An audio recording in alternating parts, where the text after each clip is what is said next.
Oh, Where are we? Uh-oh.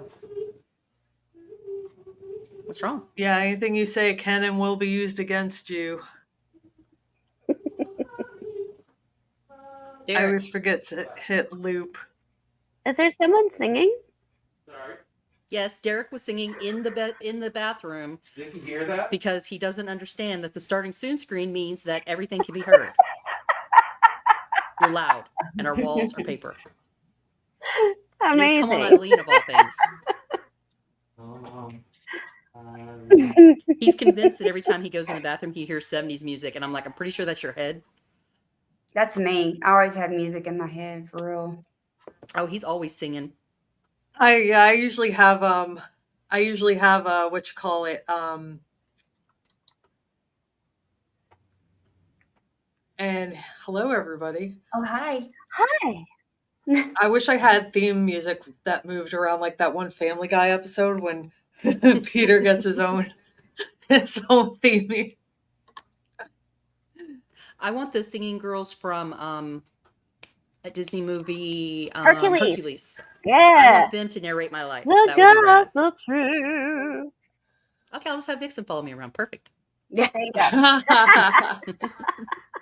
Don't Just mind her. snapping She's just behind my you. theme music.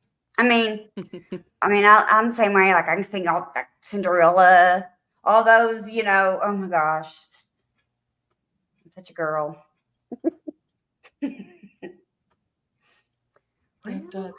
So how's everybody doing today? I'm starting to catch a cold. I gotta like Zycam it up when I get home. Oh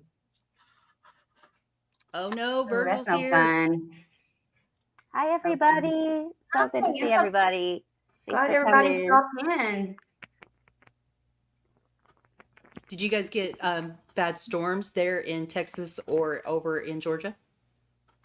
There's some bad I think one's supposed to come this weekend. I don't know. Not this week though.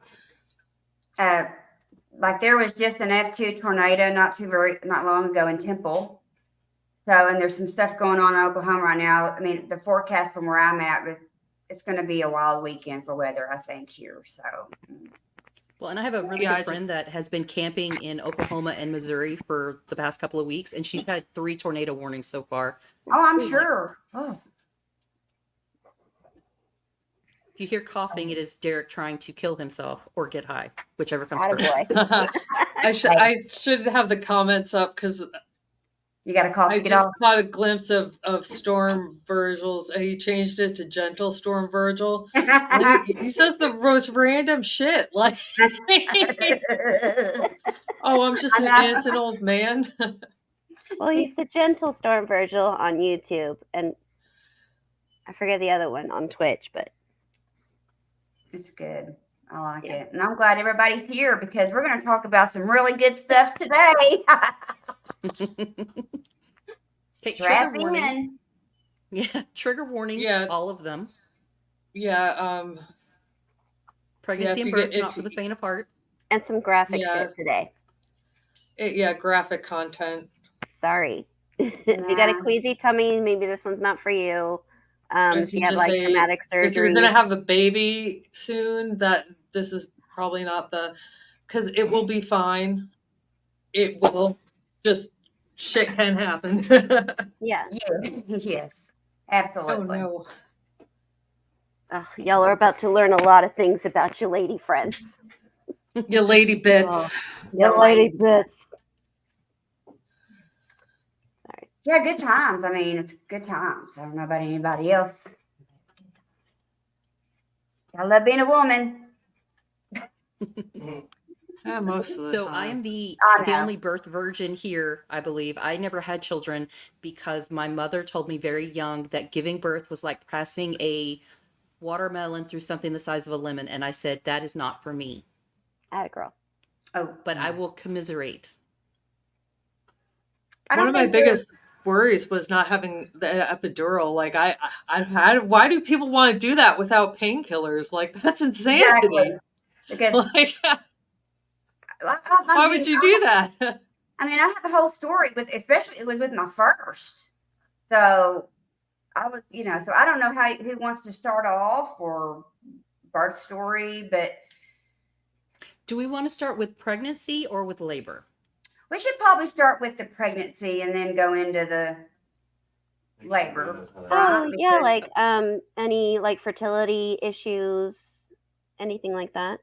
Oh yeah, because there's a lot of people that have to. I mean, if you're, Because I got Yeah. pregnant like this. well, was I mean, one of yeah, the me too. Fucking But lucky ones. there are so many. Like I have an aunt and uncle that never could, but they were in a time where they didn't have the advances, that we have now. So they adopted. But you know,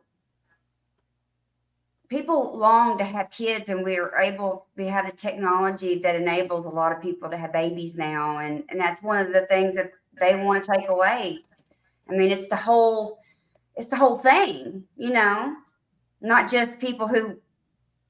That's just what I'm saying. IVF falls into that category of things they want to take away, and for a lot of people, especially with their infertility, it's a gift. Yeah. And what they have to go through to do that is a lot because of all the fertility, all the amount of medicine and stuff they have to take and give themselves shots. Like it's awful. And it's horrible it's terrible for people. And the who, reasons that you may struggle with fertility could be, there could be a billion different reasons, and they may not even Yeah. understand what's causing it.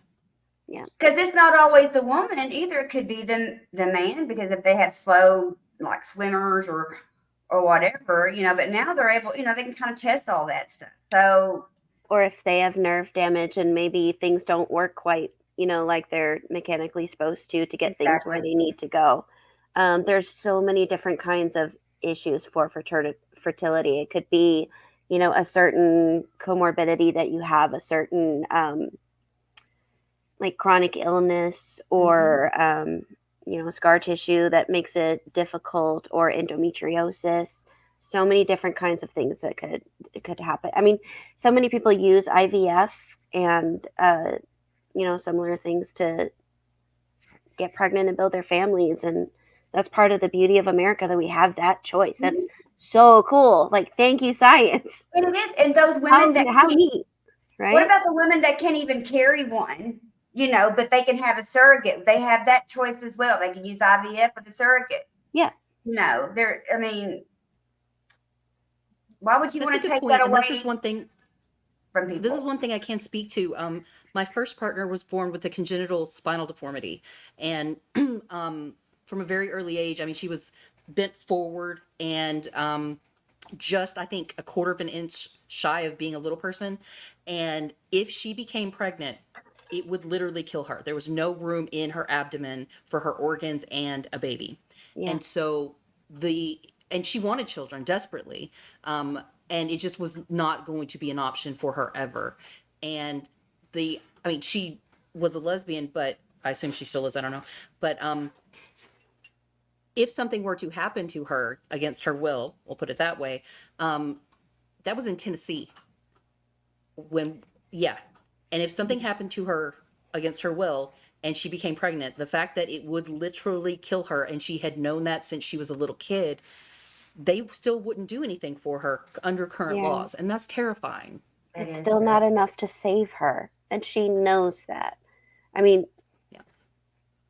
like, as it's happening, she would know, like, fuck, if I get pregnant from this, I'm dead. And they want to take away birth control. And what if she takes that to keep her from getting, whatever? Or if that, right what I'm saying? Even if, I mean, she shouldn't have to, right? But I don't know. It's like because she doesn't want to be with men. So she shouldn't have to do that, right? I mean, that's just a whole nother. Well, that kind of brings me to like that clip I wanted to show everybody about, like, when I watched that clip that, we saw the other day with Katie Cox, like they're trying to make amendments to the Texas bill that should have been thought about like when it was written. And like it's like question. So anyway, I'm gonna go ahead and Don't play it. I might mess this up, so It's our first clip ever. Yay! Yay! We're getting so big. This is what, episode number 4? We're almost a think- full Yes. hand, ladies and gentlemen. We're Well, getting there. okay. I think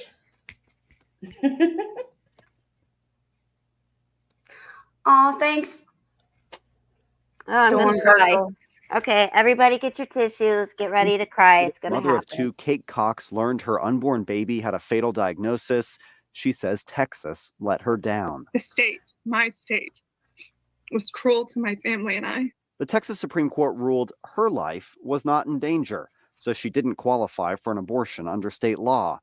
But the justices urged the Texas Medical Board to give doctors guidelines on what does qualify. Their proposed rule has not impressed Cox. The new rules will create additional hurdles for patients like me who are just trying to access health care we need. At a hearing Monday, the chair of the Texas Medical Association's board echoed Cox's concerns. He represents 57,000 physicians, residents, and medical students, and in a rare public comment on abortion, said, quote, "Dead mothers do not lead to live babies." We don't want to be documenting while we're having blood loss or a baby's dropping heart tones. At issue is the board's proposal to add required documentation of alternatives considered when a doctor performs an abortion. We don't want to have to go through that checklist and create a delay prior to doing what we must do. The board now says language allowing abortions when a mother's life is at risk does not mean she must be actively dying. Our thought was not that someone has to be on death's door to do something. But how close is not spelled out, which Cox says doesn't help doctors deciding what they can legally do. I'm afraid the rules this board are now proposing wouldn't have helped me either. The board could vote on final rules as soon as June. In Dallas, I'm Cole Sullivan. I cannot. Allison, didn't she lose partial fertility as a result? I Is she the think one so. that like lost her leftover there or was something? scarring from I think there was a terrible. She went sepsis and I mean, it was awful. Awful. Awful. I was gonna So say, anyway, the reason why I wanted to bring that up is like isn't this something that should have been ironed out well, here's the thing. If you okay, know, how long ago? I mean, it's Texas, of course, and here's the thing. Like, ideally, when we elect representatives, we want to get the smartest people, but no one is going to know about, the minutia of every little bitty thing that goes or what needs to go into certain legislation, say for medical care, such as abortion services or, DNCs or any number of things when something goes wrong during pregnancy. Oh shit, where was I? Oh no. My brain did a thing. Help. Oh no, it's but I do it all the time. I have to ask Wow. obviously this isn't a literal question, but like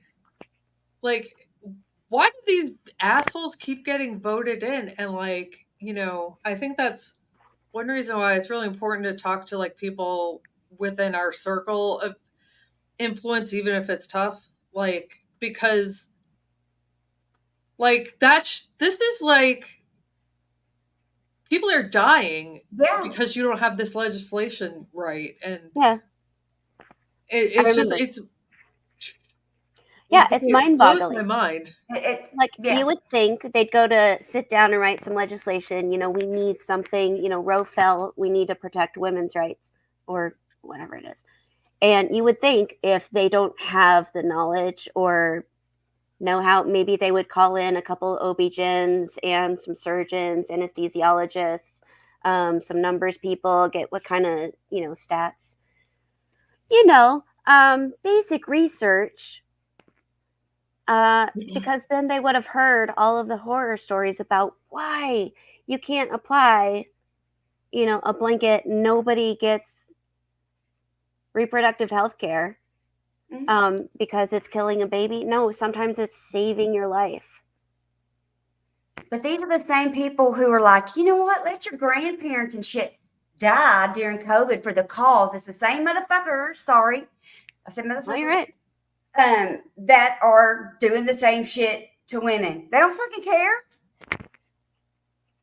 They don't give a shit, and people Yeah. keep voting for it. And I'm That's- like, That's what I'm saying. They don't care. So they don't call in any experts. They don't get any, but outside they will. opinions or, Don't care when it happens to them, though.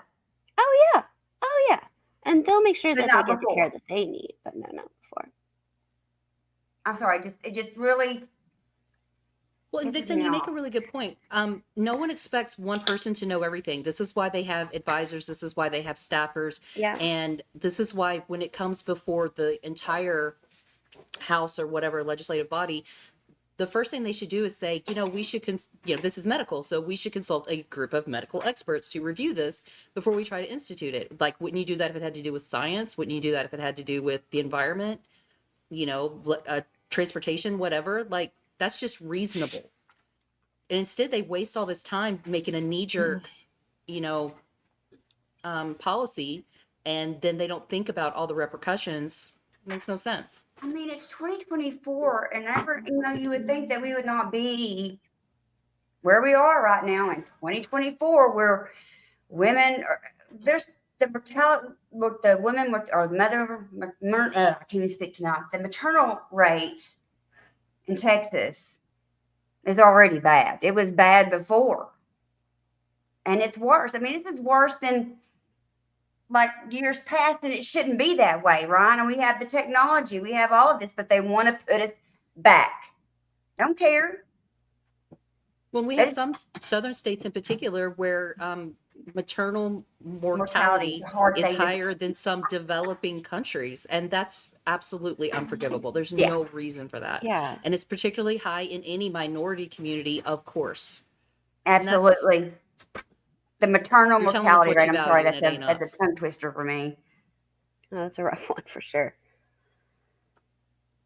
But it just shouldn't be happening.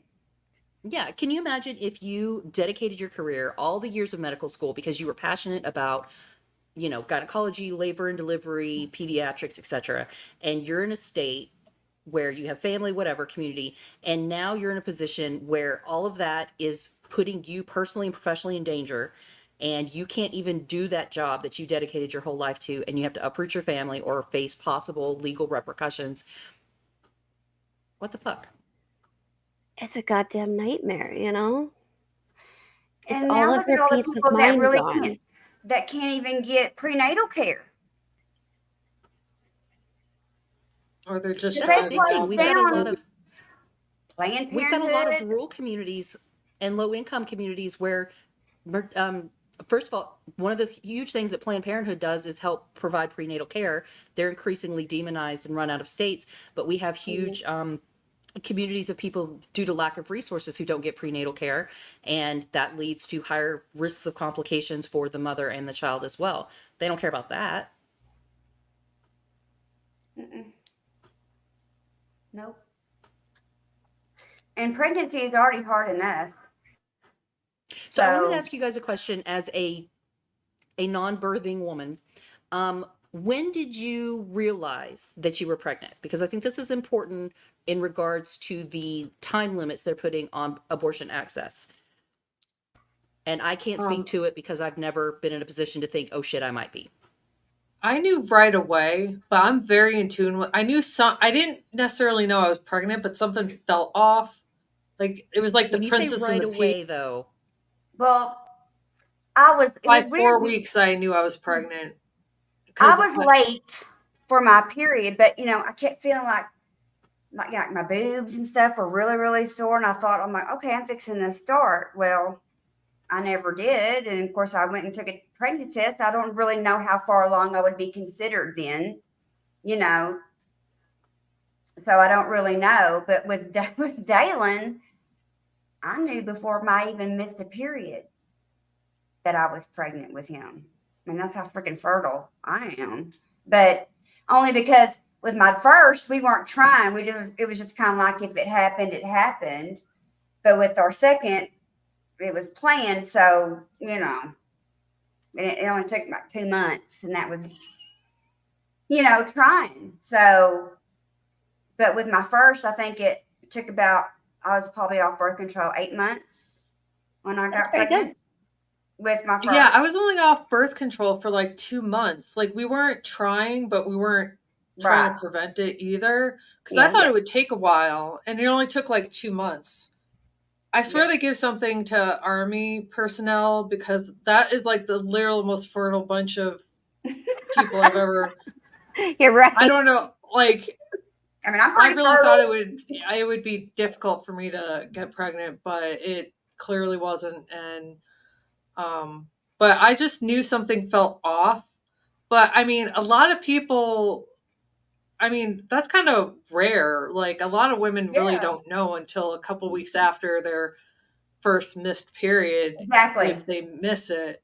And like a lot of the same symptoms of getting your period is also being pregnant. So it, you know, you might be feeling weird, but thinking, oh, it's going to be here any day. Yeah, like Um, cramps or nauseous or what have you. Well, what about people who aren't really regular? So, you know, if they're Yeah. not a regular, you know, like every right on the clock, you know, sometimes they may not realize that either because they're If you used get- to not being regular. Yeah, if you get your period every 4 to 8 weeks, just somewhere in there, I mean, you may not know that you're pregnant until you're 2 months pregnant.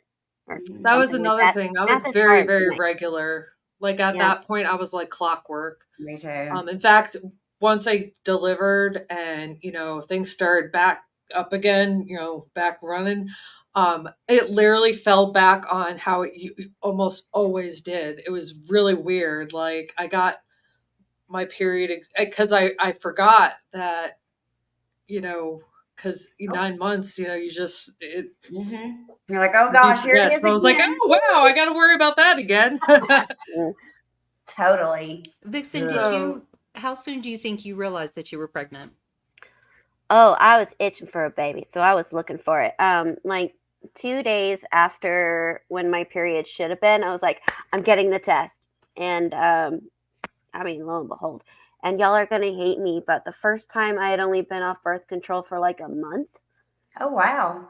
Yeah, and the second time only like 2 months, and I was like, okay, well that's all right. I mean, my dad like blinks at my mom, and she got pregnant. Like she had like 5 pregnancies anyway. Yeah, I wasn't off of birth control, and we planned dating. I'm telling you, I got pregnant in 2 months. I was like, you know. Yeah, but that's why I've been so militant about my birth control and like making sure that I am covered because my pregnancies were relatively okay, except for all of the shots I had to give myself. But the deliveries were horrific, and a third one would probably kill me. And I already have 2 kids. So, like, this is life and death stuff, guys. Traumatized with my first, and I loved babies, and yeah, and I was so scared after I had Dorian because I had a horrible experience, and I had an old man doctor, and it was my first, and you don't really know, right? I mean, and I was overdue with Dorian. I mean, she was big. I mean, when I got pregnant with her, I don't even think I weighed 110 pounds. Okay. well, bless your heart. And of course, everything was good until about the last trimester. And I'm telling you, like she was huge. Like I had no room. Like, I'm not a very big person, and I definitely don't have a lot of room in my torso. I mean, I'm telling you though, I mean, oh Lord, I mean, I could feel her feet in my back. I mean, it's like she was just wrapped all around me. Yeah. And I had a bladder infection like the whole last trimester. And so they really couldn't, and they couldn't give me the right antibiotic until after I had her because and I couldn't, I mean, I waddled. It was awful. I couldn't tie my shoes. I was that comes a point. My mother, I mean, my mom, bless her, because I mean, I was so overdue, and my mom had me out there walking. We went to a freaking street fair, and I'm out there just, I looked and felt like I was a beached whale for real. I started crying because I was like, I'm never gonna be normal again. I'm gonna just be big forever. And when the stretch mark started, I was like, I Uh, got no honey. stretch marks. None. I got my first Uh, stretch marks when I was 10. well, I did, but my stomach, Same. it looked like somebody went all the way down my No. stomach. The one thing that my What's that motion family again? has good is skin. We have Oh. excellent skin. I mean, and deep. I like it. There's some really good comments in the comments, and one of them is that particularly in the early part, like a young person who's only had their cycle a few times are definitely not going to realize because their cycle hasn't balanced into something regular yet. Yeah. And also those that are very active, particularly gymnastics and swimming, are unlikely to get their periods regularly enough that if they were to become pregnant, it may also be questionable. And then those with eating disorders, particularly anorexia, it may be very difficult as well to tell because your cycle is affected so much by those different situations. Yeah. That's really what worries is me like- about there being time limits, is because I think that and like for me, I'm almost 45. My cycle was regular for years and years, but it's less regular now. I mean, I get stressed or Yeah. have a cold, you can forget it, where the whole cycle's jacked up again. And so it would be very difficult for me to realize I was pregnant in a reasonable amount of time at this age because there's other changes already happening. Man, You're that's when Yeah. surprise perimenopause. babies happen. Oh God, my aunt had my Ooh. cousin Matthew is my aunt's surprise baby. She thought like she couldn't have kids anymore. I'm like, why would you think that? You still, if you still get your period, you're That's capable of having right. kids. My Yeah. grandmother, my Mimi had her last child when she was 43. Whew. And I don't think that was we call that the menopause baby. I'll be I mean, in a walker She going was to the number 6. graduation, high school Right? grad. No. I'm like, hell no. I mean, I had Dorian when I was 25. And I mean, and just try, I mean, and I had to be, of course, the day before I was scheduled to go in because they were going to induce me on a Monday. So, but that day before, I kind of started going into labor on my own, kind of throughout that day. So I thought, oh, okay, maybe this, man, I swear to God, I went in, I had labored, labored and labored before I hadn't dilated to nothing, completely nothing. So he breaks my water and then he gives me the Pitocin. And the Pitocin is supposed to be gradually upped. Yeah. Well, old boy just said, you know what? He just all the way up. Jack that up. But Cranked it. And he was like, you're not getting an epidural until you're at least dilated to like a 5. And I said, oh. Oh, And then no. that's when How shit got kind of real. him. And Oh I my want you God. to know that I was begging to die, y'all, because that is the worst. And I can't explain that pain, It but I lifts had, you off of the table. I mean, Like when the I contractions had come? labor in my back. Yeah. I mean, because it makes it come so hard and so fast that you do not get a break. You don't get it. And I did this shit for hours and hours and hours. And finally, man. I mean, maybe 5 o'clock, the dude was, and I still hadn't done anything, and I'm thinking, okay, maybe at this point he'll just give me a C-section because I'm dying and I want an epidural. I don't give a shit what you do, but you better give me the epidural. I mean, I had to fight this man to give me an epidural pretty much. But I'm telling you, They don't listen to women with pain, and especially women of color. They don't gave believe me the epidural and I dilated to a 10 like that. I'm like, we could have done this hours ago. But not only that, I had to push for 3 hours, which I shouldn't have done. She did not come. She wasn't coming. I mean, she comes out and she's blue. And they take her from me and they don't say shit to me. And they rush her off. Nobody's telling me anything.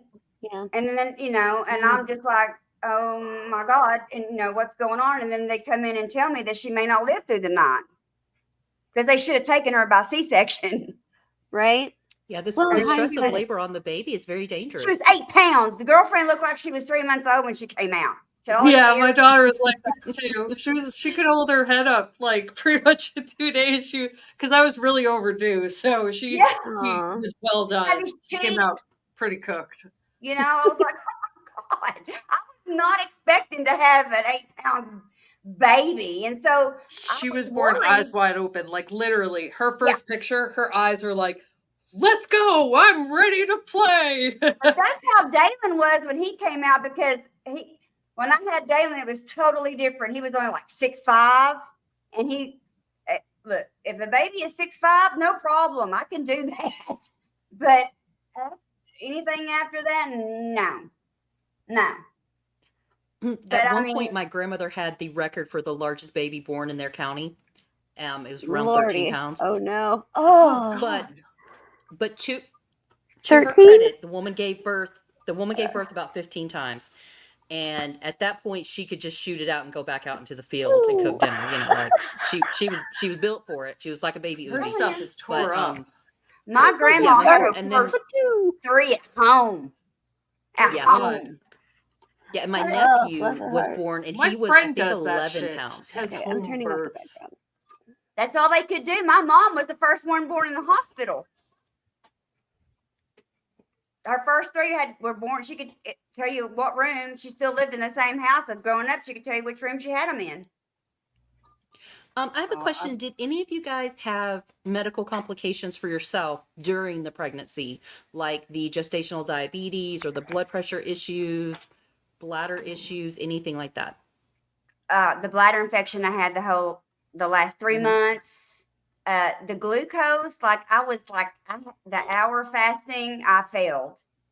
So I had to go back and do the 3-hour one, and I passed that one. So I was, that's for the gestational diabetes one. Yeah. So yeah. Yeah. But luckily, no high blood pressure. But my aunt did, and they had to take her baby. They had to take my cousin early because of that preeclampsia and stuff like that. So Yeah, my blood pressure got high, but like for me, it was through the roof. But it was well within normal ranges. But like normally, I'm like 110, 120 over 80, and like when she took my blood pressure, like a few days before I gave birth, it was like 145, which for a pregnant woman, that's fine. Yeah. But like for me, I was just like, Yeah. whoa, I don't think I've Right? ever seen my blood pressure that cranked up. I just swelled up, and I was thinking to myself, and I had her. Did you do the thing where like you could push on your skin and it would just hold the shape? Listen, I want to tell you, I have pictures. It was after fun. I had her, it had this weird way of working its way out of my body. My feet, I would walk and my foot would go, it would wobble. After I was like, Yeah, pregnancy is weird, guys. Because it was trying to like work itself out of the all that fluid. It was the weirdest shit. I'm telling you, the weirdest shit will happen to your body. It changes your hair. It changed my hair color. My hair was, I was naturally blonde my whole life, but when it just got all ashy, just completely, my hair was a different color, all kinds of stuff. Vix, did you have any complications during your pregnancies? Oh yeah. Some nerve damage that I didn't find out about until later. A lot of high blood pressure, especially in the later months. They had me come in, and then I had to do the thing where you collect all of your urine and put it in this ginormous bright orange jug, so everyone sees you walking into the hospital with it. To monitor for like protein and things, and anyway, they were worried about me, and which they should have been, because with my first pregnancy, I started out like lean, mean fighting machine, me at 120, super buff army chick, And then my husband at the time deployed, and I was all alone and so pregnant with my first kid. And he was deployed, and there's a lot of feelings with that. And Taco Bell was right there. And I'm hungry all the time when I'm not pregnant. I'm ravenous when I'm pregnant. So I gained like 80 pounds. It was stupid, and I regret it. it was my first daughter. I never dreamed about food, but with my daughter, I wanted Hooters hot wings and Coke floats. Oh yeah. But with Oh. Dalen, nothing ever sounded good. Nothing. I ate a lot of salads and crap with Dalen, but the only thing I wanted with Dalen was Waffle House. So every Sunday, I drug my daughter and my husband. And my husband said, "Look, I can't do this anymore. I can't." So I would take my daughter and I would go to Waffle He House. can't do every Waffle House Sunday. anymore? Huh? Oh, I am pulling his Southern card. He doesn't like Waffle House? Well, he does, but he was tired of going with me every Sunday. He's When my losing his mom was card. pregnant with my little Every brother, Sunday. yeah, when my mom was pregnant with my little brother, she craved strawberries constantly, and he was sucking all the iron out of her so bad that they had to give her the shot constantly to Oh, keep her yeah. iron levels up. And it really was, he was also pulling calcium, so they're worried about her bones. And by then, this is her like fourth pregnancy. And she said she knew immediately that it must be a boy because the previous ones were girls, and she did not feel like that. But until her death, about a decade ago, she still could not even smell a strawberry without wanting to puke. Oh, bless her heart. Oh wow. Oh, funny story. I hated donuts, would not eat them. Like I would vomit if, growing up, if my parents were like, well, you have to eat it because that's what we're having for breakfast. Yeah. Hated them, wouldn't eat them. And then when I got pregnant the second time with my daughter, I was 27 and I'm in a Shoppers grocery store and they have this iced apple filled donut. And I'm like, you know what? Because I'm the type of person that, okay, so your taste buds completely, change And your over smell, you about, smell everything. yeah, about every 7 Definitely. years. So every couple of years, I'll try something to see if maybe I like it now. Licorice, sure. I'll see it every 3 years. We'll give it a shot. I don't know. So I Candy figured, corn for why me. not try it? And I was pregnant with my daughter, and then that was it. I decided that I just like donuts now, much to my waistline's chagrin. But here we are. I know. It's weird, isn't it? It's just weird. I know. Thanks, pregnancy. Did any of you guys have trouble with preeclampsia or anything like that? No, but- Luckily, I didn't. No, I was very lucky. Like it was the delivery that was the complicated part Yeah, that was the scary part. Yeah. for me. Very, very scary. You guys ready to get gory? Sorry, did I make I it clear? already said, I mean, but like I Oh. said, that doctor had to cut me from one end to the other. I did want to mention one Ow. other thing before we get into labor and delivery. I have a very, very good friend that is had becoming increasingly allergic to bee stings before the pregnancy, but during the Weird. pregnancy was stung by a bee between her toes while camping, and had immediately went into Anaphylactic shock. anaphylactic shock. Yeah, and then there's the concern because she's pregnant. Like I think she was pretty far along at that point too. I mean, this would have been scary enough if she had not been pregnant, but with her being pregnant, there's the whole question of Like, what does the epinephrine do? epinephrine? Do we? Yeah. Yeah, what's that going to do? But I mean, if she luckily doesn't, her and her daughter are both fine. But did you guys ever have a point during your pregnancy when there was some kind of medical emergency related to just common life things that was particularly scary because of also being pregnant? Yeah. Oh no, just delivery.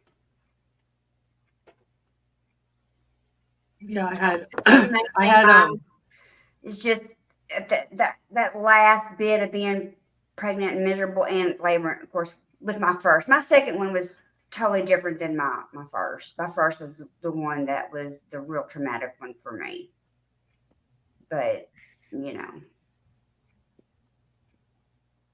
I mean, my mom had a placenta separation with me. Like I was a month early. If my parents You're wouldn't so have lucky been- to be alive. like literally because we lived in a small town and my parents just happened to be over in Wichita Falls where the hospital and everything, they just happened to be. My dad had to go, and for some reason my mom was in the car waiting for my dad to come out because he was talking, it was work related.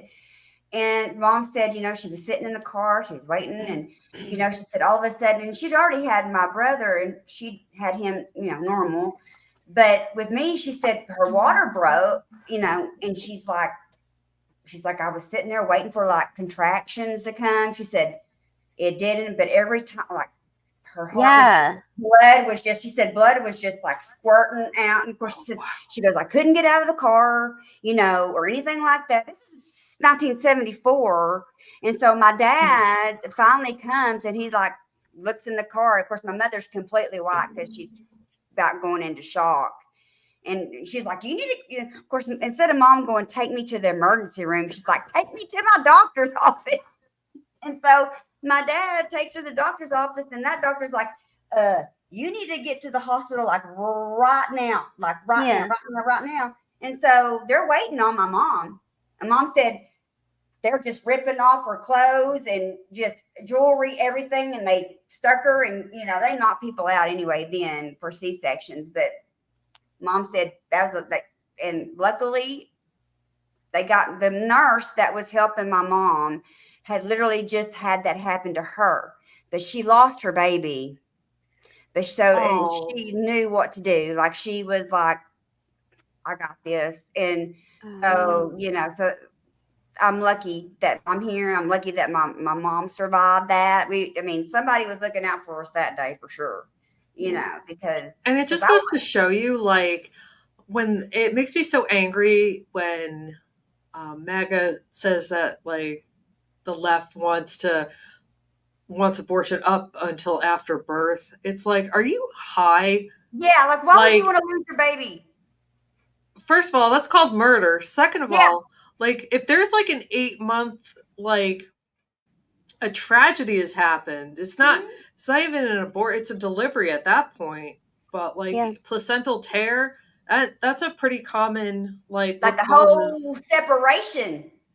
Yeah, that's like of what could cause you to miscarry in like because just garden variety. I hate to put it, like miscarriages. The risk of those decreases as you get in goes along because like the more substantial it gets, it's less likely that it's more established. Yes, thank you. That's the word I was looking for. But like with towards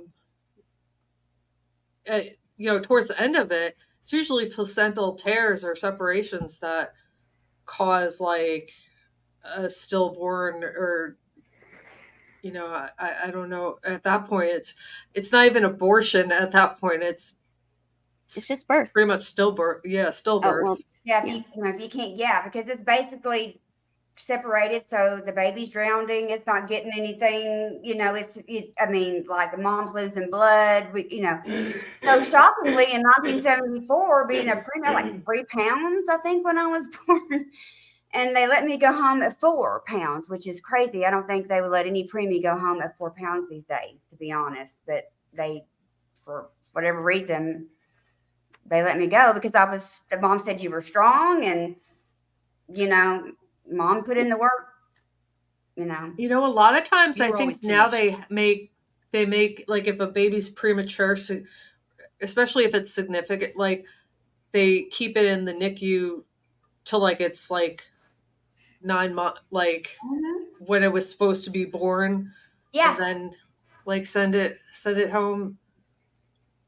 Of course, I stayed a little longer, but not mom. Not mom's like it really wasn't that long, because mom said you were strong and because they had all this stuff. Mom said you had all this stuff in your head, and mom said you just pulled it out, and there was like a little mat that would monitor you. So like if you got off of that little mat, the alarms and stuff would go off. But mom said, she goes, all the time the alarms are going off because mom said you'd be all just in that little corner over there. All balled up.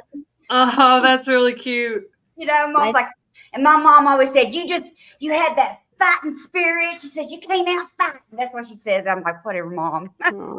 Kung Fu. I like Kung Fu D. But all her excuses for me was, well, you were a preemie. And I'm like, Mom, that's not the reason. There were There was something that came up in the chat. Tony TB said that during pregnancy, his wife became allergic to shellfish. The baby is Weird. not and has never been allergic to shellfish, but mom still is. So something about the pregnancy gave her a shellfish allergy. Weird. That's insane. Yeah. That is insane. I do have one other story. I have a friend from college that had twins, and they had a birth injury to one of the twins during, and that's mostly been resolved now. But when she was pregnant with her son, after that, just after she found out she was pregnant, she was diagnosed with breast cancer, and she had to make the decision to put off breast cancer treatment until after the birth, of course. But it was a very complicated decision for her and her husband because they had two small girls at home, and one of them with the birth injury, I think she ended up having a kidney transplant a couple years ago. There was that concern, like if the breast cancer doesn't spread, is she going to be able to go full term, deliver, and then receive treatment in time? And this means that she can't breastfeed, which was very, very important to her. And so it was, luckily everybody's fine and it all worked out, but like, what a terrifying diagnosis to get at any point in your life, but I particularly know. during pregnancy. What a crazy thing to have to endure. Yeah. And Did any like of you guys have any issues with miscarriage or anything like that? No miscarriage. I was lucky I didn't. no. But I have a friend I who think- miscarried like several times. Yeah. Like she has Yeah. 2 kids now, but like she should have like 6. Like my heart broke. So like people who like I don't know what these people are expecting out of women, because miscarriages are it's not uncommon that a woman would have at least I think one. we've attached a lot of shame to it and we don't talk about it. Like my sister that's just older than me would have been an amazing mother and wanted children, and she kept miscarrying, but she wouldn't talk about it to anybody, including us. And finally she did tell us, and one of our older half sisters reached out to her and said, I also had a miscarriage, and sister, I want to be there for you, you can talk to me. Her husband was an absolute asshole and was like, this is between us and God, you should not be talking to anyone about this, including her own sister. No. Like, you gotta have What an asshole. You can't talk to your own fucking sister? I mean, yeah, Yeah, and they that's were weird. super religious. Have and she y'all had a seen the women's movie The group she Help? belonged to. Have y'all seen the movie The Help? Where Yeah. and she keeps having the miscarriages and she doesn't tell her husband, and she's like, she buries them out in the yard when she loses them and plants like a rose bush over them, and and that just broke my heart because she didn't have anybody, and it was the maid who found her because she was having another one, but that's so true. That happens to so many women, and especially during times like in the 60s or whatever, there was really, what are you going to do? And now they'll investigate you for manslaughter. Yeah. Or like, I mean, or because, abuse of a corpse. because a lot of times if you have a Or- miscarriage, it doesn't always come out all the way, and you'll need a DNC, but that's illegal now because that's considered an abortion. Well, and that's the big issue is our bodies have protective measures that we technically miscarry all the time because of bad implantation, or the implantation's too close to the cervix, or there's something going on with the body, or it recognizes that there's a problem. This happens naturally. It just is what it is. You had no control over it, no decision making involved in this. Had no clue any of this was happening, and there are states now that are like, you did this on purpose. And be like, you're going through a trauma, your body is going through a stress, you may need medical intervention to make sure that you're not going to have further problems, and now the state's attacking you. And we've already created so much shame around miscarriage anyway, that it was already something that we didn't really talk about to be able to support one another. It was always something, oh no, we don't talk about that, we keep it within the family. And so all of these laws now are making it even more complicated for women to get support after suffering a miscarriage. Mm-hmm. And I wanted to mention, so invasive.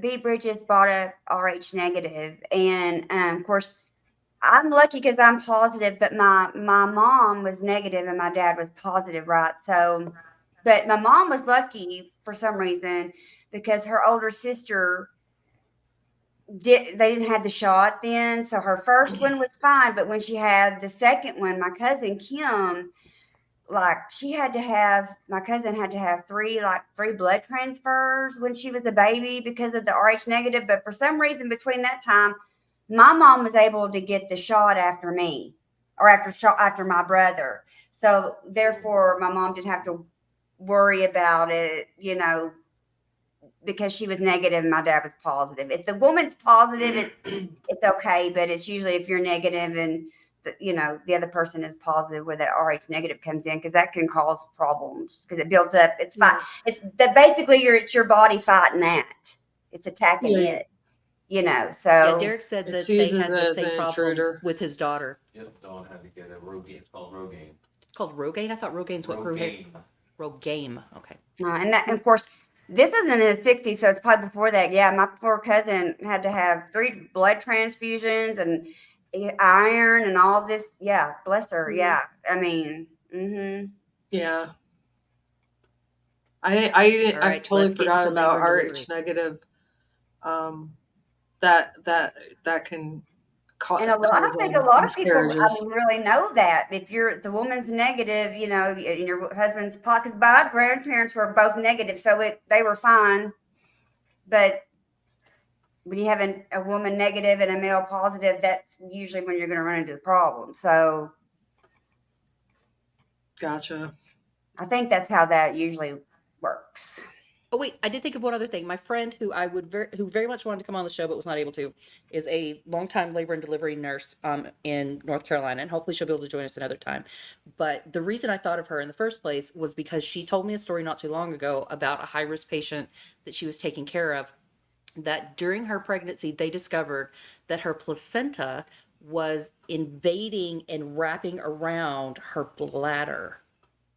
Wow. Ooh, And like squeezing the bladder. Yeah. So her and the baby had to be bed rest, constant monitoring. They can't do any treatment because they can't risk damaging the yeah. placenta.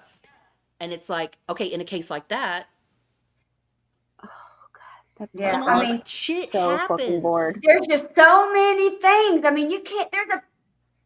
You Yeah. can't explain all the things that can go wrong.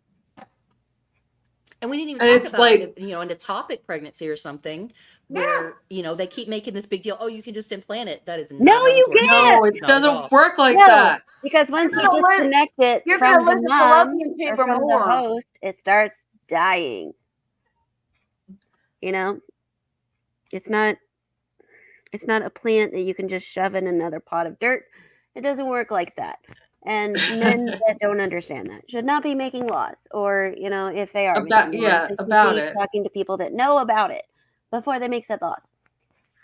But that's just my 2 cents. I mean, what do I know? I mean, and like Cynthia said, 1 in 50 pregnancies is an ectopic pregnancy. Yeah. And again, this is a case where an ectopic pregnancy that is not caught and treated, if it will destroy that fallopian tube. Yeah, And And it'll kill her. yeah, If not treated, yeah, it'll kill her. It'll kill her. She'll die. yeah. Yeah. Like why do we have to we don't need to live like we're in like the 1860s. Like we're supposed to be a first world country and we're going to have women die of things that they don't need to die from yeah. No. Over because it stupid makes people shit. feel closer to their god. Like what is wrong? Well, and I have a cousin that is very religious, but she has had endometriosis for most of her life, and wanted to have a ton of children. Very high risk because of the endometriosis.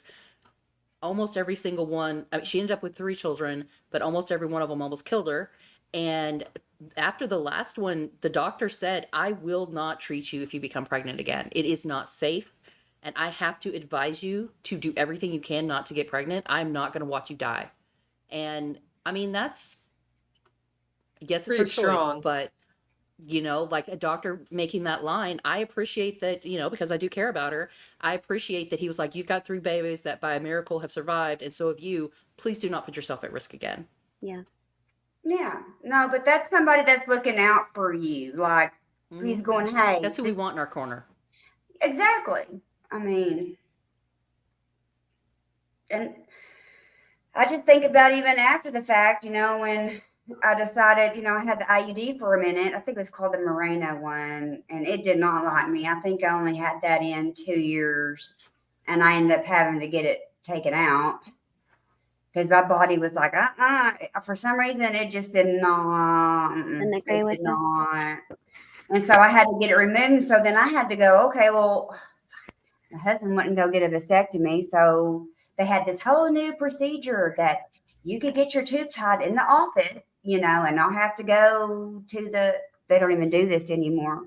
But they did my tubal in the office, and I forgot what the procedure was called, but it was basically like these Tubal ligation? like these coil things. And what they did was, oh God, they gave me a pain pill, a Valium, and a shot. That's it. Okay. And that's not saying much because they have, they have to get to my cervix so she can, deaden the cervix. And that's the worst part. Like, I was like, oh, gee, like she said, okay, I'm going to stick the needle into your cervix. And when you do, you might, your heart might feel like it's going to explode. Oh. So man, she stuck that needle in my cervix, and I was like, oh, wow. Your cooter might feel like it's going to get kicked. Tears. I mean, I've got tears rolling down my face, and I'm like, oh my God. Like, you should not be awake for this shit, people. I mean, but once my uterus is dead and it was fine, but they put those little coil things into your fallopian tubes, and in 3 months they're supposed to like grow in and block your tubes. In 3 months they go in and they blow, liquid or whatever they do to make sure that you're blocked. But in between that time, they go, you know what? We're going to give you a depot shot because it takes about 3 months for this thing to do its job. Well, I went to the depot, made me crazy as a shithouse rat. Sorry. I am not lying. I have never been so down and thinking I was going to jump off a bridge and all kinds of shit. Like, and there ain't nothing you can do because there's nothing you can do. They take hormones for depot shot? I was like, you can't give somebody that, me anyway, because man, I must be sensitive to hormones because holy shit. And cry. I was a crier before. Oh, yeah. But my mother was like, I don't know what the hell is going on. I'm like, it's that fucking shot. Made me nuts. Yeah, no, I use the non-hormonal IUD because hormones, like any added hormones, make me a crazy bitch. Like, just same. And so, like before I knew about Paragard, the NuvaRing wasn't too bad too because that's a low dose of estrogen, but that has its own like challenges with it because it does pop out sometimes. Like I was always like, is it still in there? Like that wasn't a thing for me because I'm like, I don't know if I could fish around. I mean, I don't know, but it was oddly like it was oddly like I expected it to bother me a lot more than it actually did. But she's like, no, it don't bother me. I'm like, are you sweating and stuff when you're trying to get it in? Because I'm like, you know what I mean? Like, just like, I know what you mean. But I can imagine me being on top of your head trying to get that thing. Right. One of my exes had polycystic ovarian syndrome, and as a result was put on various kinds of birth control to help control the symptoms, even though she was at absolutely no risk of getting pregnant due to lack of exposure. But everything just made it worse, and she had a very high risk of stroke in her family anyway, so all birth control is already dangerous. Right. And every single birth control method they put her on, she got the worst possible symptoms, like the weird face spots that never go away, the high blood pressure, the risk of stroke. And then they put her on the shot. And after the first shot, she said, if I do not get off this shot, someone will die today. Like she was like, Oh, I've never yeah. been so scared that I was going And to you kill can't, someone it's in my just gotta life. wear off. Yeah. Mm-hmm. Oh my Yeah, god. she said she actually scared herself. And then they wanted her to do the NuvaRing, but because of the PCOS, she had really bad scarring from all of the DNCs. And she was like, how in the fuck do you expect me to use this thing when I can't even use a tampon anymore because of all the scarring? And so finally, I mean, luckily for her, her symptoms were able to be treated through other means eventually. But like the thing that was supposed to help was actually caused more problems than solutions in the first place. Yeah. Yeah, I mean, I can't take hormone replacement therapy because, high risk of breast cancer because, Mhm. like my mom's, my mom is one of 5 girls, and she was the only one I don't think that got breast cancer later on because of them taking hormone replacement and then them getting breast cancer. So I can't even take hormones. And I'm gonna tell you right now, it sucks. I'm just gonna tell you, it sucks having to go through the change of life without having hormone replacement because you feel like you're losing your damn mind. You can go to 0 to 100 and just, I mean, it's Yeah. it's crazy. It's crazy. Okay, I want to hear the labor nightmare stories. Come on, ladies. I told mine. Allison, you want to go? Oh, well, Or do you want me to go? okay. I mean, So, like, no, it's fine. So, like, my water breaks, and like, but I'm not like contracting. Like, I don't like, Did I feel any pains or I don't anything? feel any pain or whatever. So, but I know my water broke, and apparently it tore on the side, so it wasn't like I didn't act. It was like a slow Slow leak? leakage instead of so I wasn't sure. But anyway, so turns out, yeah, I did. And so my body just wasn't dilating at all, like at all. But because my water broke, we were giving birth that day because You the have to. longer you yeah, you go have with, to. infection, risk of infection goes up exponentially. So he's like, all Yeah. right, we're going to give this 12 hours. And, if we'll see what happens, and we might have to get you in the OR. So I'm like, all right, whatever. She didn't even want to go in the birth canal. So like they had to like let gravity work. So they put me in like this table that angled me down. And Oh, then like I'm still not dilating. And that's when they start juicing me up with Pitocin. And like it just they had to like get special permission from some doctor to let them go above the recommended dosage Hmm. because I wasn't dilating that, like I still wasn't dilating. Sounds And like me. so if that alone, like if I didn't start dilating without modern medicine, Yeah. I probably would have, they would have cut me open and let me bleed to death. And my daughter probably would have been all right, but like they want to get rid of every like technology, it seems like, to related to childbirth regardless of its functionality. But anyway, so that alone would have killed me. So Pitocin makes the contractions like that much worse, and I don't know why, it just does. But they wanted me to hold out on the epidural as long as I could, so it didn't wear off mid delivery. And then finally, I'm ready to like cunt punch my ex husband. I'm ready to like lose my shit. I'm tapping out. I can't like. yeah. Because you And get tired, you know? yeah, and it's painful, and it's all like so. All right, so finally, last minute, of course, naturally, start dilating. We can do this. There no C-section, which is good because I mean surgeries are regardless, and I don't know if y'all know how a C-section works, but they take your guts out. Mm-hmm. Literally, they like put them on a plate I've yeah. had the 2 of baby them. out. Y'all are gonna hear about it.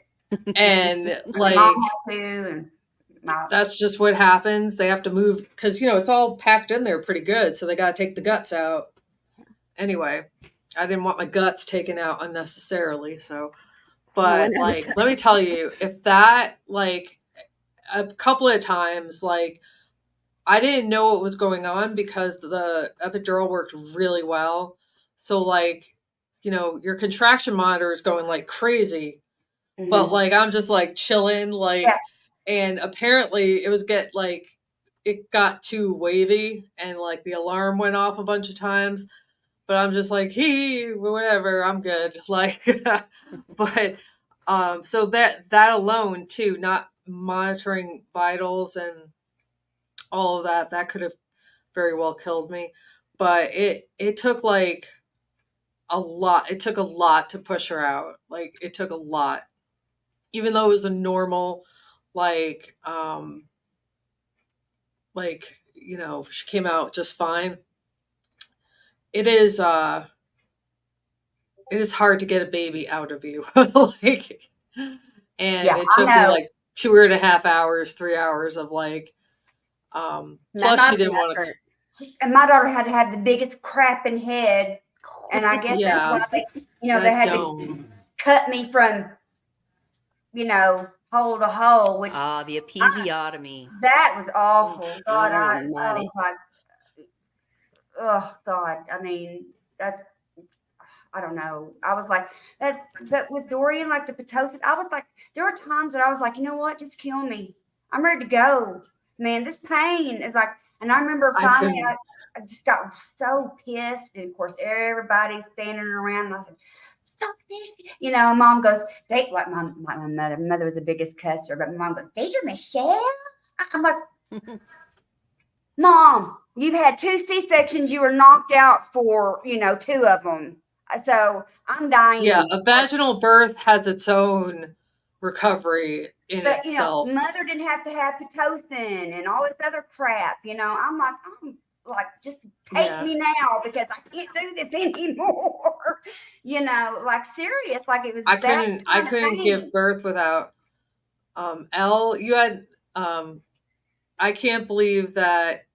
All natural label with the no painkillers. God Elsa, bless really you. good friend of mine. Yeah, she's a Yay. really good friend of mine. And every time she talks about it, I'm like, you are absolutely effing insane. Like babies, you either get the biggest high off of holding your baby for the first time to even think about getting pregnant again, or you somehow, in all of the glory of motherhood, forget what the fuck it felt like to do it twice. You know what? My daughter pooped inside me while she was Atta giving girl. birth.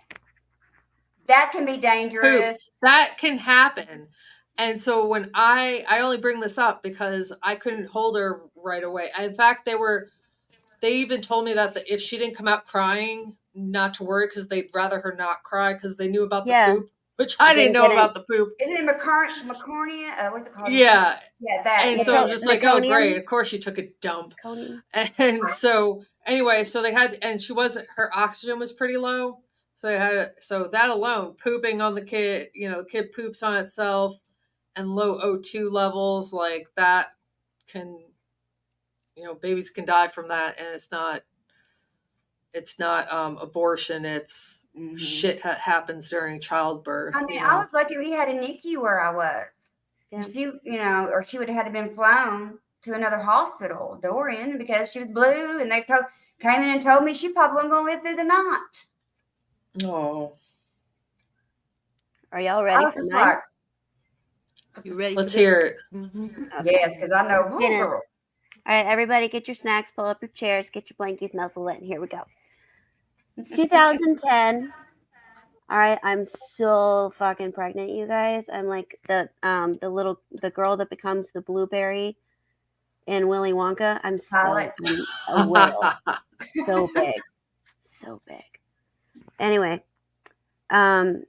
so my husband at the time was deployed to Iraq, and we had somehow coordinated his R&R, which is 2 weeks of rest and relaxation,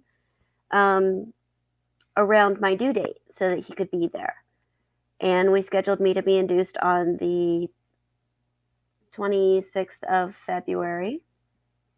I went in, they started the Pitocin drip, husband's there, hooray, my parents are there, his parents are there, and I don't dilate. And then they noticed that the heartbeat, my son's heartbeat is, I'm going to cry, dropping. And they rushed me back to the OR because he's losing oxygen. And thank God I already had the epidural. So they put the screen up so you can't see what's happening when they do a C-section, because they had to get him out of me as soon as possible because he can't breathe in there. Something's happening. The cord's around his neck. We didn't know it then, but the cord's around his neck. Put the screen up so that you can't see. And they start working. Meanwhile, I'm over here joking around with my husband like, oh, these are our last few minutes of being, childless adults. Ha ha ha. It's stupid. Anyway. So I look up at him like, did they start yet? And he goes, honey, you're in half. All your guts are over there on the table over there. Anyway, which is a weird thing to hear about yourself. And then they took him out and he was a little bit blue, but then, the first time you hear him cry. Everything's going to be okay. Yeah, there was this lady I knew that she heard someone say that, they worried they wouldn't have enough love in their heart for like more than one kid. And she goes, every time you have a kid or every time you add to your family, it's like you grow another heart. Mm-hmm. You don't have to find room in your heart. You grow another one. He was fine. They put all my guts back in. They sewed me back up. And then a couple hours later, there was a nurse massaging the belly and blood gushed out of me. Oh, shit. So they rushed me back to the OR. I'm hemorrhaging, which is kind of a common thing. My blood vessels are very, very delicate. I'm just scratching myself like that. I can have splotches or it looks like I got punched, if I scratch myself too hard. So I go back into surgery and they repaired that. A couple days later, I'm released from the hospital. Everything's fine. 2 weeks later, I'm still having pain. So they send me in for imaging. And I drop my husband back off at the airport because he has to go back to Iraq. And I have a son that's 5-6 days old, maybe a little bit more.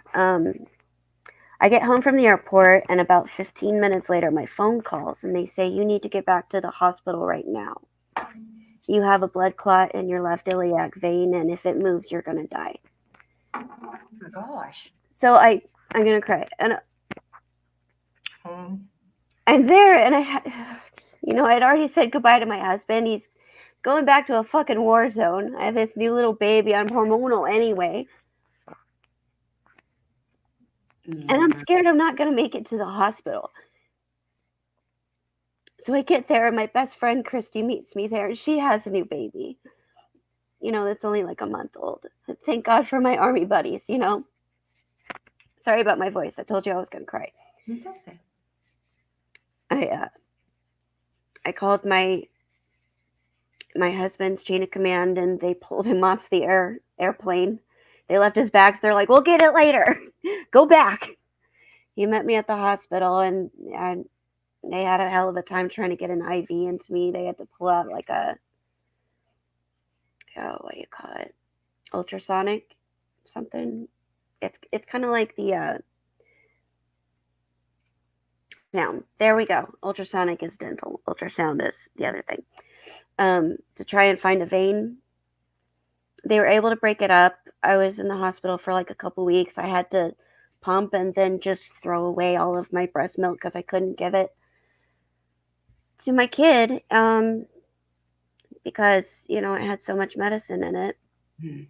And thank goodness, you know, they were able to get my husband back to take care of the baby while I was busy not dying in the hospital. And then, you know, I had to start giving myself shots twice a day for about a year after that.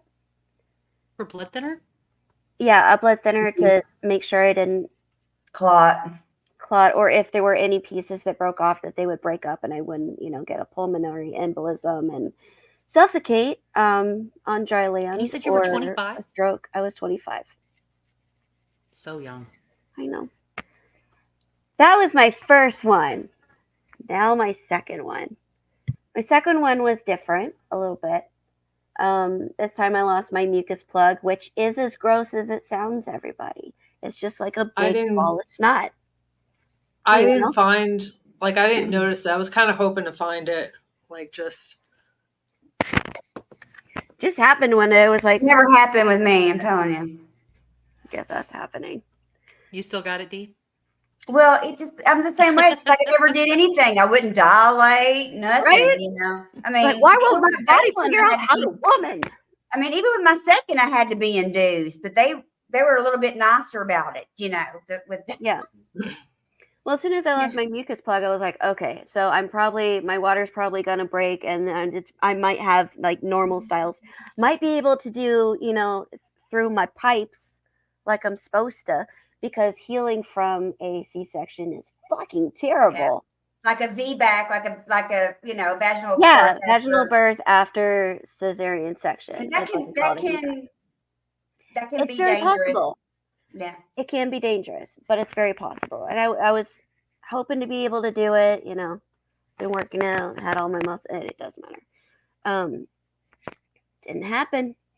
2 days after I lost my mucus plug, I woke up at like 3 a.m. to go pee, as you do when you're pregnant 5 times a night. Just a thing. And then somehow there was just water flowing down, like onto my floor, down my legs. I was like, oh, the thing that happens with ladies sometimes when they're very pregnant. Honey, wake up. I wonder It's 3 a.m. And thank God my mom was there. You know, since it was close to the due date anyway. It's go time for my daughter.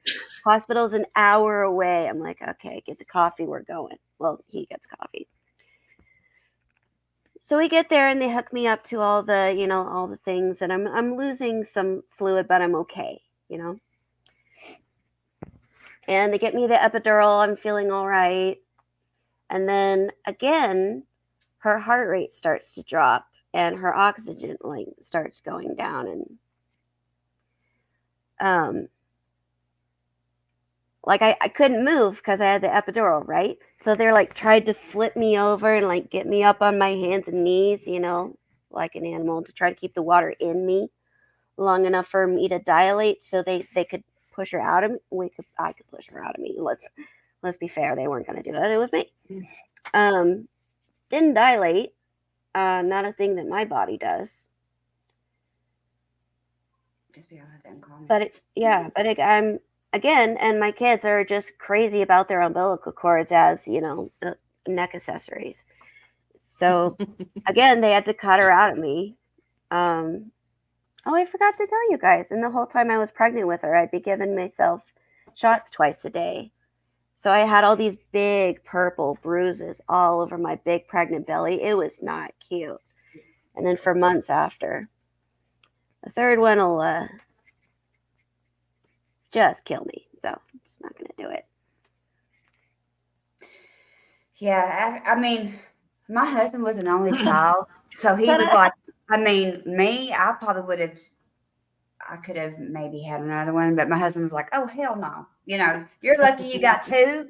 You got two, because he was an only child. I had siblings, you know, I had cousins, I had younger cousins my husband didn't have all of that. So he was like, no, we're good. We're good. We got our girl and we got our boys. He was like, we're good, you know. But no, and it worked out because, like I said, Dalen ended up being autistic and stuff. So I don't know how I would have managed a younger one than Dalen, really, to be honest. For Dalen. Amy and I have been having a conversation in the chat as well about episiotomies. I took a class in college that I found very interesting that was about it was a psychology class and it was birth and death, but the birth section is applicable for this. In the birth section, she was talking about the different ways that women have given birth for centuries in different cultures, what it means, blah, blah, blah. And one of the big things that came up is that in Western cultures, we very much center birth around the needs of the doctor, not the needs of the pregnant woman and the child. And so it is very common for doctors who believe you're not dilating adequately to instead perform an episiotomy. However, we know from medical research that a natural tear generally heals better and is usually smaller than the actual cut. And there's massaging they can do of the perineum and so forth to help make that easier. And it usually heals better. So there's that on episiotomies. The other thing is the lithotomy position. So in Western cultures, we give birth flat on our backs with our knees in the air, working against gravity. Whereas if you think about it, in particularly tribal cultures, they had a pole in the middle of the building, the middle of the house or whatever, usually a rope, and you would squat and pull because you would use gravity and the pulling motion to help with labor. And we don't do that. We literally work against all of nature when we're trying to do this very difficult thing, despite thousands of years of experience that the opposite is more beneficial. Mm-hmm. Because with my second, I didn't have to be cut because she just sat there. And of course, he wasn't as big as his sister, but she just sat there and just kind of worked that, So I thank God I didn't have to be cut there again. Oh Lord, the first time was bad enough. Yeah, and the conversation Amy and I were having in the chat, a lot of this has to do with midwifery and the demonization by the medical community of midwifery. And that's sad because first of all, midwifery predates surgery and so forth. There have been midwives in every culture for as long as there have been people. And they have a great deal of knowledge. And we're excluding that from the medical field by making midwives illegal in many states or not allowing them to perform some of the things that they're able to do. And I just don't understand the logic of that. I understand if there's any complications, any risks and so forth, you need, a hospital, you need a doctor, you need all those things available immediately. But for someone said that they would very much like to have had a home birth with a midwife, but it was illegal in their state. Like you should have the right to make those choices if it is physically possible for you. And for the state to tell you that that's illegal, that's insane to me. I didn't know that people couldn't have. I mean, I know so many people that have had home births, and I didn't. They're illegal in some states, and midwives are illegal in some states. Wow. And it's really sad. It doesn't make any sense. My friend that's an L&D nurse I don't know if she ever finished her midwifery course, but she was going to become a professional midwife. But North Carolina was looking at outlawing it at one point as well. But it's just sad. And in rural areas, we also have the problem of if there's any complication, in my county of 60,000 people, it's a pretty big county, granted, but all rural. There's 3 hospitals, but only one of them has labor and delivery services. So it's up in the top middle of the county. So if I'm over here in the bottom edge of the county, I go into labor, I have to travel at least an hour to this hospital and pass by another hospital along the way to receive services. That's ridiculous. Oh, kitty. Sorry, he's whiny. He's my old baby, so. Oh, that's okay. He's so Daisy sweet. sometimes visits when we're in the dive He's bar. like, I'm old and whiny. So did you guys have any lasting complications after birth to your own health? Yeah. I knew I could count on you, Vix. Yeah. I have degenerative disc disease osteoarthritis, Ehlers-Danlos syndrome, and peripheral neuropathy, which basically is a lot of a connective tissue disorder, some skeletal damage, arthritis, and nerve damage. All made worse by pregnancy, and pregnancy really kicked it into high gear. Trauma. And really accelerated the degeneration and my issues and accelerated my pain levels and all of that. Oh goodness, that second pregnancy was so hard carrying my daughter. Just walking was so painful, and it scared me. Like at the last few months, like 2 months, I started to have to walk with like a walker because my nerves would pinch and I would lose strength in one of my legs and I almost fell, which can be very, very dangerous when you're pregnant. If you fall, you have to tell your doctor right away because the placenta can separate. That's how my mom fell twice with me, but did she tell her doctor? No. You got to tell them. It's very important for your health, for your baby's health. If you fall, tell your doctor. It happens. My mom was at the laundromat when we're front heavy, and you know. My mom was doing laundry. She was at the laundromat, like she, and it was a cement floor, and she said, she fell flat on her bottom on that cement floor. Oh, her tailbone. And then also she fell down. She was cleaning or doing something and going up and down the stairs. Of course, and she fell doing that. No. She was mowing grass when she was in labor with my older brother, but she didn't know she was in labor and she was out there mowing grass. I'm telling you guys, women are fucking strong. Look at that. We've been doing shit since the beginning. We're like, oh, it'll be fine. She called her mom. My Mimi, my back hurts, Mom. My Mimi goes, well, you're in labor. You're in labor, doing the lawn. I think giving birth has the same pain levels as breaking every bone in your body. It's like I've seen a lot of guy try videos mimicking childbirth with like these electrodes and stuff. Yeah. And almost all of them, like very few of them last like very long in it. Because that. And to be honest, I don't know how well that really simulates it because you cannot that pain level is like. Yeah, my vagina was tore up. Well, like, here's the thing. I'm sorry. It hurts. What they use is called a TENS unit. I used to have one that I would use on my back. Yeah, I have one. That's what they use.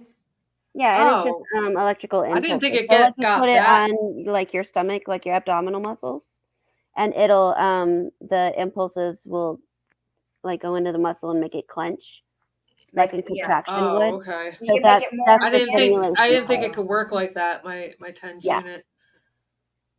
Oh yeah. One guy put it on his There's taint, places and you I don't thought want that to was put TENS unit, kids. There's places you don't want to. Make sure you put it on your back too when you get that back labor. Holy crap! Oh yeah. Well, and can that simulate the constant need to pee? The foot. My mom said that me or my brother, I can't remember which one, would get their foot stuck under her rib cage. Yeah, and would kinda. like kick her kidneys and stuff like that. Yeah, like I had to like push her down. Like like not now, kiddo. Mom said she'd figured out. Yeah, one of us liked to lay a certain way with our butt in a certain spot, and she would pat the butt until they moved their leg out from her rib cage. And I'm like, we were getting spanked before we were even born. That tracks. I was like watching like the elbow go across the belly. Like a heel or something. You're like my husband would blow on my belly when I was pregnant with Dorian. He'd go, and my belly would go. She'd just like get up in a ball, and I'm like, stop doing that. That's a really cool part of pregnancy. Like feeling it move. That gotta feel so weird. I'm like, you're already aggravating. It is weird, but it's cool at the same time. Yeah, it is. It's so weird. See a little foot, a hand, elbow, all kinds of crazy stuff. And then like if she hadn't moved in a while, I'd like poke it, and then I'd like be like, Yeah, because you're like, stop. you start to you worry. good? You're like, okay, You you good? haven't moved in a while. What's Yeah, drink something going on here? cold or Oh, yeah. there you go. Yeah. I think Yeah. the Amy coolest says thing for that, me, I'm sorry, go ahead. no, Amy just says she has permanent rib pain from a baby head jammed. Oh, oh, bless your heart. Might have a broken rib or like a cracked rib because that happens. I mean, your body's just not the same after you have kids, period. End of story. I mean, it's just not. Well, I've heard the reason I was asking if you'd had any lasting complications is that I hear from a lot of women that their bladders are never the same. That's a big Yes. one. Yes. Yes. Every time you cough or sneeze or, get startled. If I Well, if you've like had a worked out, vaginal I had birth. to make sure I peed right before because wrong jumping jacks. Yeah. I've You only had pee, not pee C-sections, so I don't have that experience.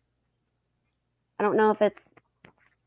Well, mine really didn't start happening. I mean, it was fine, but mine started like when I needed to like pee on myself a little bit was kind of like a little bit later on, like later, mid to late 40s was kind of when my bladder started doing that thing. Like, oh, I mean, it makes sense. You're gonna like laugh and pee now. That's great. Or sneeze and pee and cough and How pee. fun! Like I'm like. I can attest that doesn't only happen to women who have given birth. Just a Yeah, thing. I mean, it just Just a thing happens. that happens. And I even did my Kegels, y'all. I did my Kegels. It didn't. Yeah, time comes for us all, man. I've heard a lot of stories too about women where during the labor process, the baby's shoulder gets caught on the I think it was my shoulders that got caught on my mom's pelvis, and so they were like trying to manipulate to get through. And if she wasn't built like good German woman, if her hips were narrower, there's a good chance it would have broken her pelvis as a result. Oh, yikes. Which is a terrifying thought. I mean, there's been babies that have been born, their little shoulder, might have been out of, place a little bit and stuff that.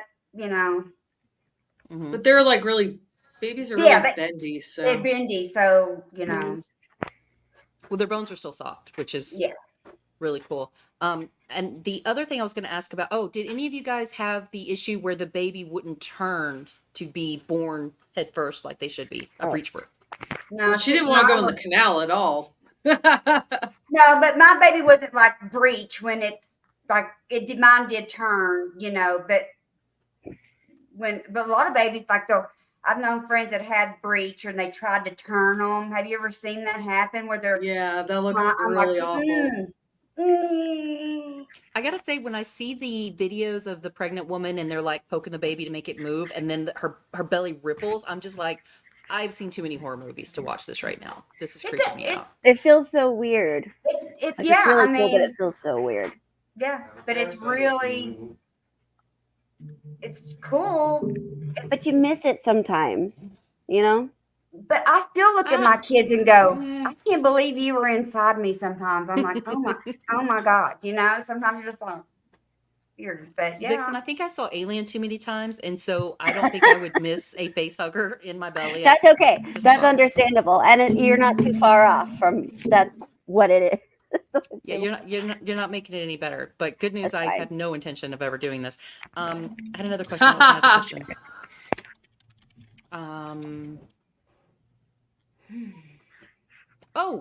I know what it is. So we had I don't remember, health class or something in high school. We did get to watch a water birth and a video of a water birth and a natural birth.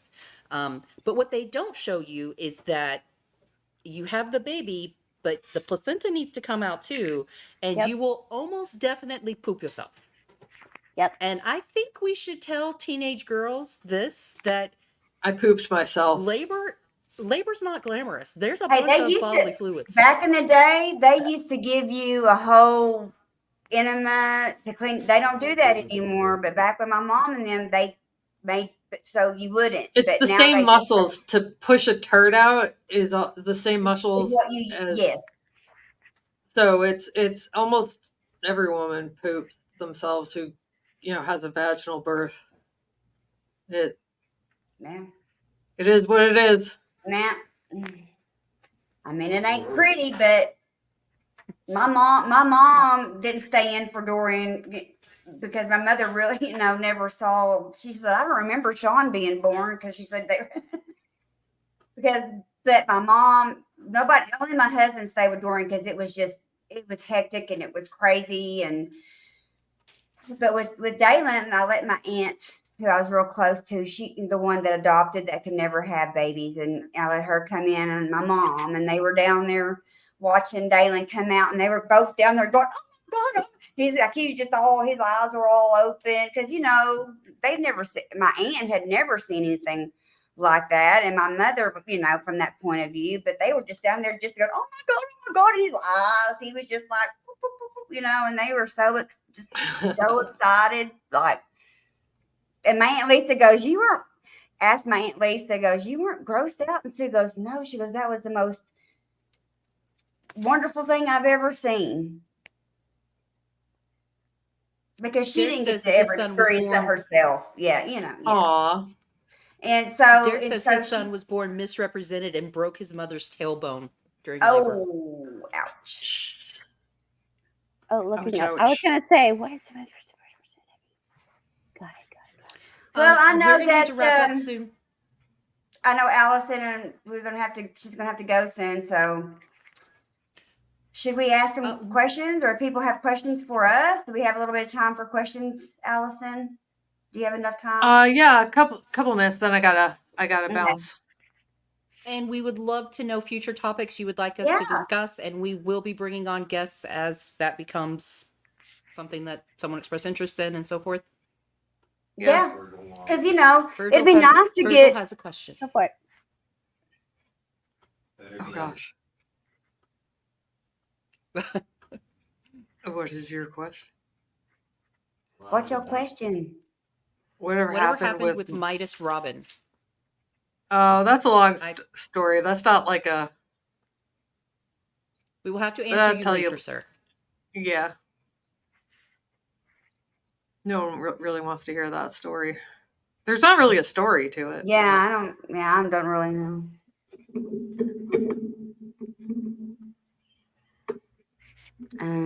Any other questions? There's been a really great chat. Thank you all for being so involved, telling us your stories. Yeah. And thank you everybody for being here. Because I know this is not easy to hear for a lot of people.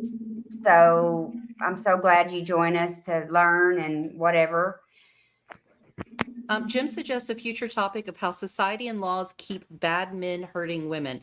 So, yes.